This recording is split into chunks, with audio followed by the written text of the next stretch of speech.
পশ্চিমবঙ্গ হোক বা বাংলাদেশ, বাংলাভাষী সিনেমাপ্রেমী মানুষের কাছে জয়া আহসানের কোনো পরিচয় লাগে না।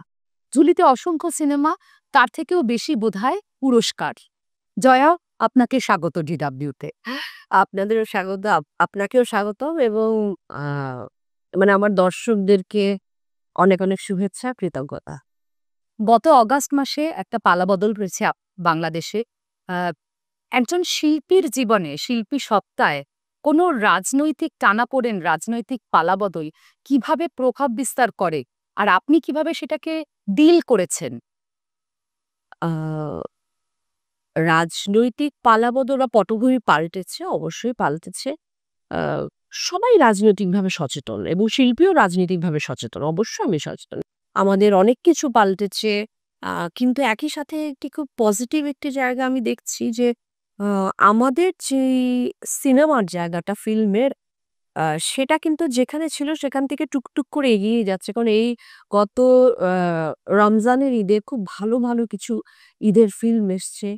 ৬ টার মতো ডিফারেন্ট ফিল্ম এসছে এবং সবগুলো কম আমি বেশি আপনাকে ভালো চলেছে। প্রশ্ন করতে যাচ্ছিলাম যে হ্যাঁ, ইন্ডাস্ট্রিতে এর প্রভাব, এই মডেলের ইন্ডাস্ট্রিতে প্রভাব কিছু পড়ে আমি বলব যে প্রভাব পড়লেও মানে দর্শকও আসলে একটি স্বস্তির জায়গা খোঁজে, নিঃশ্বাস নেবার জায়গা খোঁজে। যে কারণে তারা আবার ফিল্মগুলোর দিকে মুখ ফিরিয়েছে।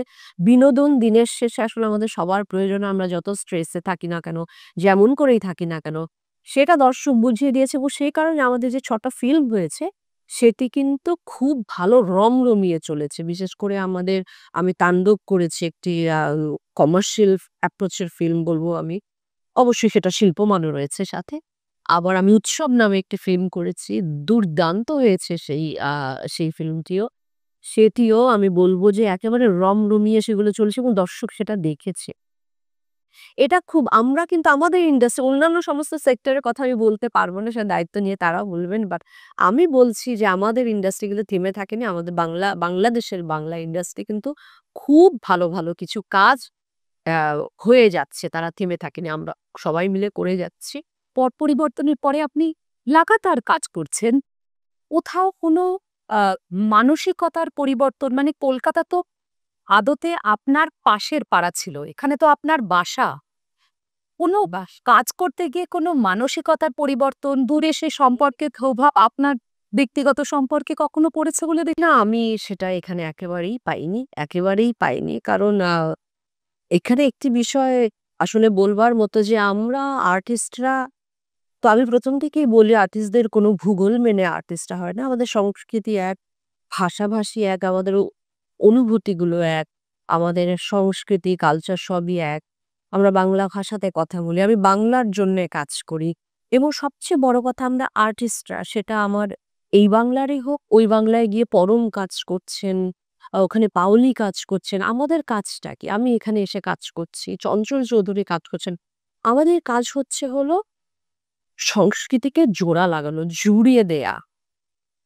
সেটা পার্থক্য ভিন্ন মত কিছু সময়ের জন্য হতে পারে। কিন্তু আমরা সবসময় জুড়বার চেষ্টা করে যাই এবং জোড়া দেয়াটাই আমাদের কাজ। আমি আমার জায়গা থেকে এটাই আমার রাজনীতি, এটাই আমার ধর্ম, এটাই আমার মানবতা। মানে এটাই আমার সবকিছু। ডিয়ার মার মতন একটা ছবি আপনাকে আকর্ষণ করল কেন? আমাদের তো গল্প বলা কাজ। যত নতুন গল্প বলতে পারবো, যত নতুন অভিজ্ঞতা আমার ঝুলিতে নিতে পারবো সেটা একটি বিষয় এবং অনিরুদ্ধ রায়চৌধুরীর সঙ্গে কাজ করবার লোভ। অনিরুদ্ধ রায় চৌধুরীর সাথে এর আগে 'খড়ক সিং', তাতে ভারতবাসীর কাছেও আপনি একটা পরিচিত নাম হয়ে উঠলেন। আ ২য় বার কাজ করতে রাজি হলেন।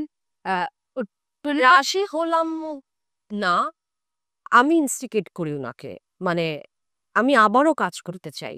রাজি তো লাফিয়ে, লাফিয়ে দৌড়লাম সত্যি কথা। উনি আমায় ১ম একটি হিন্দি ছবিতে কাজ করবার সুযোগ দিয়েছেন।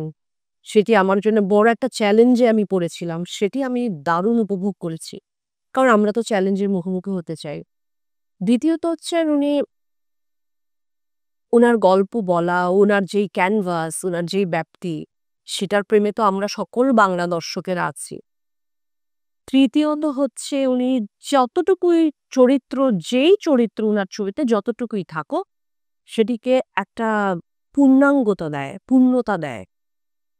যেই কারণে উনার ছবিতে একটি ছোট চরিত্র আমাকে আকর্ষণ করে এবং আমার ধারণা সামনেও করবে। উনি যদি আমায় মেইন লিডেও না দেন কোনো চরিত্র, উনি যদি আমায় বলেন, আমি মনে হয় করব। ডিয়ার মা একটা একটা মায়ের গল্প এবং এক্ষেত্রে দত্তক অ্যাডপশনের মতন একটা গম্ভীর বিষয় নিয়ে ডিল করেছে ছবিটা। আজও ভারতে এবং সাবকন্টিনেন্টে বিভিন্ন জায়গায় অ্যাডপশন নিয়ে নানান রকমের আহ, মানে ট্যাবু আছে, নানান রকমের মনের আহ, ভয় আছে, সংকীর্ণতা আছে। আহ, এই ছবিটার মাধ্যমে আপনার উপলব্ধি কি? আপনি অ্যাডপশনকে কিভাবে দেখেন? আর আপনি মাতৃত্বকে কিভাবে দেখেন? এই ছবিতে যেটি আসলে সবার উপরে উঠে আসে সেটা হচ্ছে ভালোবাসার সম্পর্ক। বায়োলজিক্যাল আ বায়োলজিক্যাল মাদার না হয়েও আ মাদারহুড যে এনজয় করা যায় এবং সেটি যে একটি জায়গায় পৌঁছানো যায়, মাদারহুডের যে একটি সার্থকতা রয়েছে, মাতৃত্বের সার্থকতা, এই ছবি সেই গল্পই বলে। একজন পুরুষের ভেতরে মাতৃত্ব থাকে। অবশ্যই একটি পুরুষের ভেতর মাতৃত্ব প্রবল থাকতে পারে। সেটিও ডিসকভার করবার জন্য এই ছবিটি দেখা উচিত। আর একাধারে একজন মা বাবাও হয়ে উঠতে পারেন, মাও হয়ে উঠতে পারেন। সেটি আমার নিজের জীবন দিয়ে আমি বুঝি। কারণ আমি আমার আশেপাশে আমার বন্ধু-বান্ধব, আমার কাছের সারাউন্ডিংস এ আমি দেখছি যে এটা এখন আ কম্পারেটিভলি এটা অনেক মানে লিবারেল হয়েছে। এটা সবাই নিচ্ছে, ভাবছে। যেমন ১ম সন্তান আ তার হয়তো তার বায়োলজিক্যাল চাইল্ড হতে পারে। কিন্তু ২য় সন্তান যদি তার দত্তক নেয়া হয় তাহলে সমাজের জন্য এবং আশেপাশের আ যারা একটি বাড়ি পায় না, যারা আ অভিভাবক পায় না, মা-বাবা পায় না, অনাথ যাদেরকে আমরা সেই অর্থে বলি, তাদেরও একটি সংসার হয়, তারাও একটি বাচ্চা সুস্থ পায়। জীবনের এবং সন্ধান। ১ম সন্তানটিও আমি মনে করি ও উন্নততর মানুষ হয়। থ্যাংক ইউ, আপনি সময় দিলেন বলে আর এত সুন্দর করে এত কথা বললেন আমাদের সাথে। ধন্যবাদ।